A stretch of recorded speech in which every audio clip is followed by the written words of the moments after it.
బతుకంటే బొమ్మల ఆట అని తెలుసు, కథ అని తెలుసు, కథ అని తెలుసు, కథలన్నీ కంచికే చేరునని తెలుసు.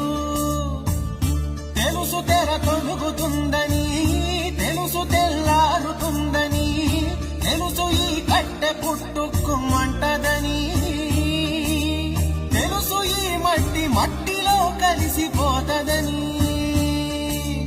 ఇన్ని తెలిసి ఇరకాటంలో పడిపోతా